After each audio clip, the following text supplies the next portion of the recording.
girls can do against somebody else like you? Absolutely. You know, we've been going against each other now for 20 practices, and I know our kids are excited about it, and I know as a staff we're excited about it. You know, because of the way we play, a lot of times it's hard for us to get a good feel for what we're able to do offensively, because quite frankly, you know, we're doing some things on defense that keep us from doing some things, but that's what we want to do. So it'll be fun to get out, get in front of some other folks, and get in front of a crowd. You know, our kids deserve that opportunity. We're excited about having a good crowd with the football team playing at home the next day, and so it should be a great evening. What qualities have kind of emerged about this team over the 20 practices?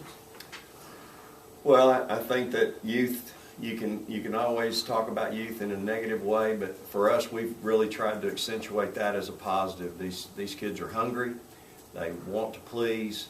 They're, I think the success, when they experience success, I think it's really going to open their eyes to a whole different,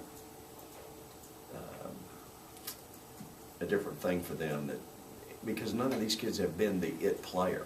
Yeah. You know, they've been on teams that had other people that carried the load. Even Martha and Kendra, they were on a 6 senior team last year. And while those two are the only two that played any kind of meaningful minutes last year, they weren't the first, second, or the third option. And so this year we're looking for kids that can be the first, second, and third option, and none of the 11 on scholarship have been that yet. But again, that's the exciting part, and the fun part for us as a staff is finding those young people and developing them. Speaking of the defense, I know Martha Alwall is something she's done well. She kind of set the tone there. Well, you know, she likes to block shots, and she's good at it. But at the same time, I think people will set her up for that, and then the next thing you know, she's blocked 2 and she's got 2 fouls. Yeah.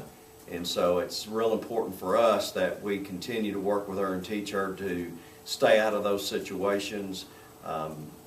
You know, by fronting that low post, you don't give somebody a chance to catch it, and then you don't have to defend them. And then when you don't have to defend them, you don't have to you're not in a position to foul them. So it's real important that she become a good help defender also. Carnesia has really become our best help defender at the post, and it's real important that you have a 4 and/or 5 that understand rotation when a guard gets beat off the bounce. And Carnesia is certainly, that's one of the qualities that you ask about. That's one of the qualities that's emerged with this team, is that she's become a great help defender. And our kids have come to understand, you know what, if you're going to play for us, that's going to be something that we're really looking for.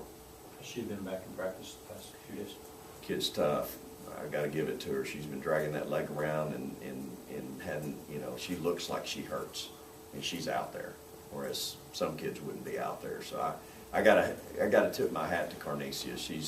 She's been at every practice since she heard it in warm-ups for the Maroon White, and you know, hadn't missed a beat. And I looked at the injury report this morning, and it says she's improving and feeling much better, which I responded to our trainer with, wow, because I'm happy about that. I'm worried about her right now. That can be a chronic situation, and I don't need that to be. She doesn't need it to Do be. you anticipate her to play tomorrow night? Absolutely. What's her injury? I'm sorry.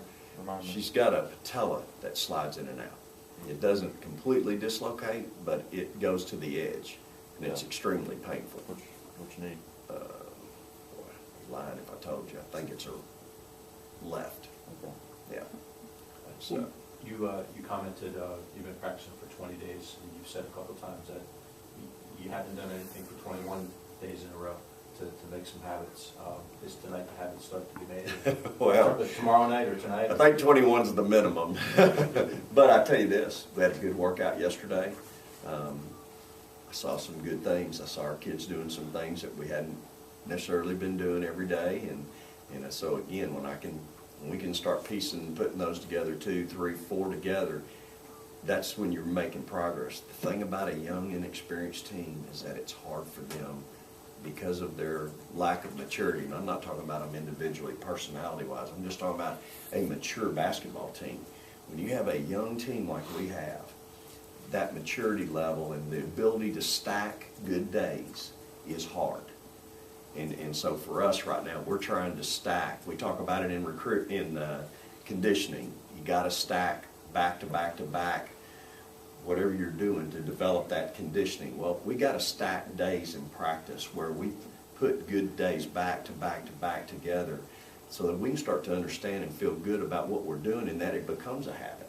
And so right now with this team, that's where we're at. I'm hoping to goodness that we're going to stack another good day today, and I think we will. If you had to name a starting lineup for tomorrow night. I've got an idea, but I'm not ready to talk about it. What players have stood out the most so far in your? Well, again, I mean, Carnicia has really showed me some toughness and has been a great help defender. You know, athletically, we may not have another. I mean, she's certainly probably one of the most athletic kids in Charisse, but she's a freshman and she's trying to learn the system and trying to learn all the plays, and you know, it's really become it's just every day for her is you're just hoping to take baby steps because she is so athletic. And I tell y'all, she's as tall as Martha. And you look out there at her and put them side by side, she's not 6'1", unless Martha is. I don't think Martha's 6'1", so she's long, athletic, quick, and we've got to do a good job. I just got out of staff meeting with my staff. We got to do a good job teaching that kid because she's by far our most athletic player, and so we got to do a good job with her. But I like, you know, I like the competitiveness of both of our point guards. I certainly like defensively what Katia's brought to the table day in, day out, and brought it in the maroon and white. So from that standpoint, those are kind of some things that have stood out. I've got lots of things that are standing out in my mind, some not so good, but that's going to be expected, y'all.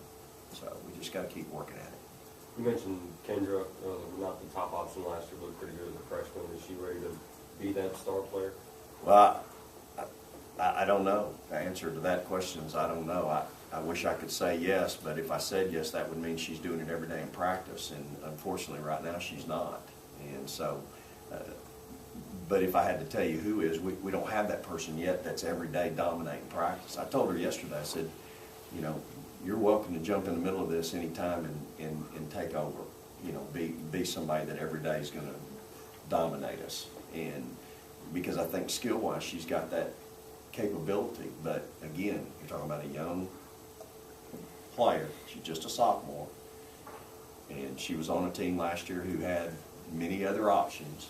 It's easy to play, y'all. It's easy to be the person that you're not counting on, and you can go out and be relaxed, and it's easier to be that player than to be that player that every night you know you got to show up and get 15 and 5, and especially in this league. So that's the challenge for us, is develop that mentality of the person that wants to and that can. And you know, you eliminate a lot of people right now with this group that can, night in, night out, go get you 15 and 5. So now you're down to a handful, and now it's our job with that handful to make sure that we try to get it out of those people. So again, the youth is exciting. It's also, right now, it can be your, you know, it's our nemesis, but that's okay. You talked about Martha before about learning the positioning, and you remarked earlier that there was a point in a practice or the scrimmage, I forget which, that you know, multiple times down she had been behind, and then you stopped it and she said, "Coach, I remember. I know what to do." Mm-hmm. With really 3 true post players, SEC size-wise, is she learning? Do you hope that she's learning the importance of what it means for her to be out there 30, 35 minutes? Well, you certainly hope so. Again, you would. That's a young person that's played some pretty meaningful minutes last year as a freshman, had some success in the SEC, but you know, we say it all the time. You know, it's one thing to talk the talk, it's another thing to walk the walk. If you want to be good, there's a price to pay. And I think that's, you know, as y'all know in athletics, and it's hard, it's a whole lot easier to talk it than it is to walk it. And so for her and anybody on our team, for them to be as good as they can possibly be, it's a way of life. It's a way you handle yourself every day, from going to class to taking notes to study habits to how you practice. Being a championship basketball player, being a championship person, it's a way of life. And it doesn't start at 1 o'clock on the basketball floor.